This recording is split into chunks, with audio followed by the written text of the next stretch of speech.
Hello and welcome to another 9-minute Bible study. Our starting point, Acts chapter 17, verse 22. Where have we been?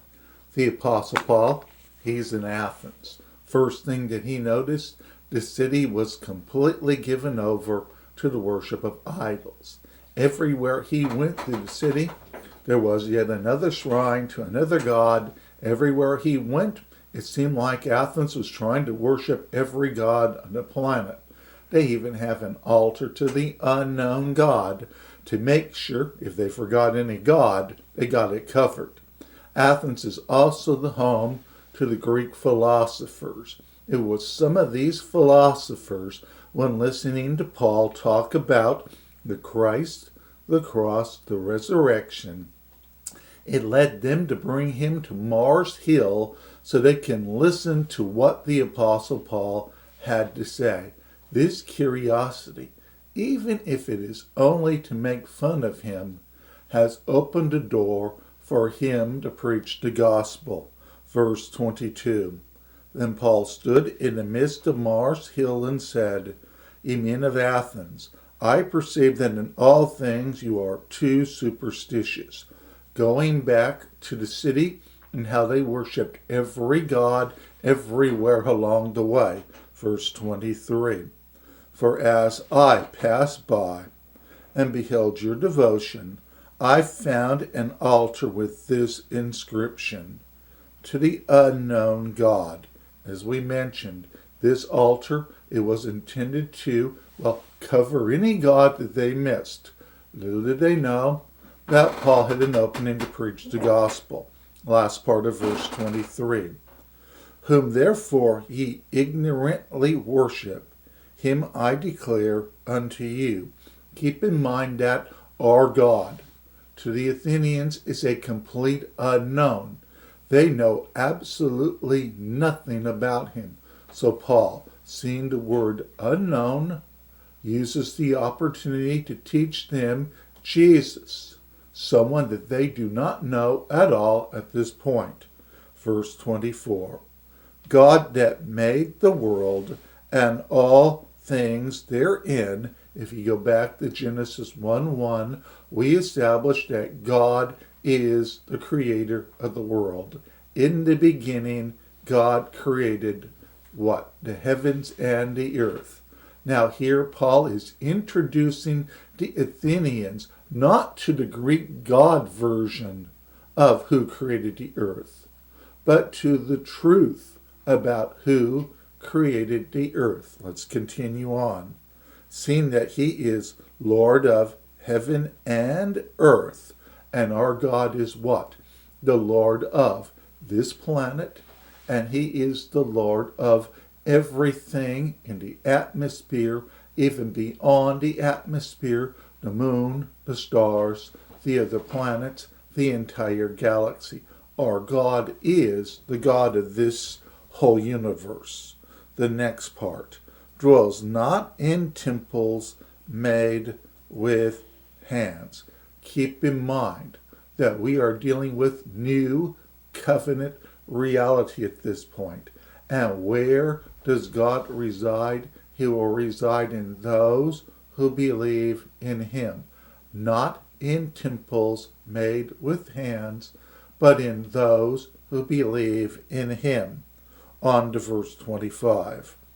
Neither is worship with men's hands as though he needed anything, seeing that he gives to all life and breath and all things. So our God, he is what? The creator of everything. Paul is driving this point home. This unknown God, he is what? The creator of all things. He is Lord of all. Verse 26. And hath made of one blood all nations of men to dwell on all the face of the earth. Now we are looking at a global viewpoint for Christianity. What is Paul establishing? He's establishing one blood, all nations of men. every man who is on the earth. God created man.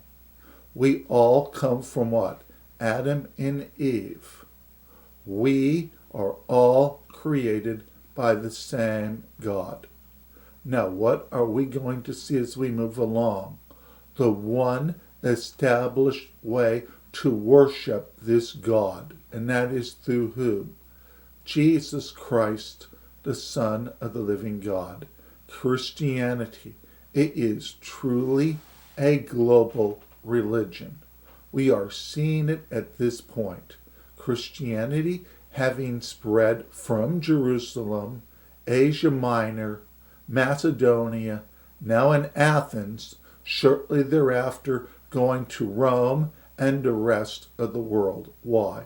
Because we have all been created by God for the purpose of what? Worshiping Him. The next part, verse 26.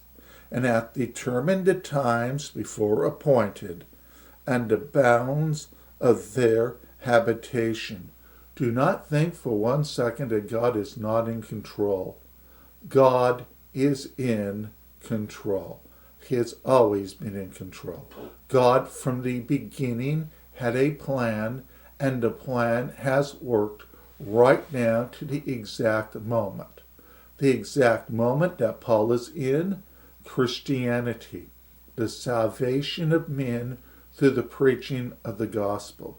That plan is still in operation right now and will be in operation until we are caught up to be with the Lord.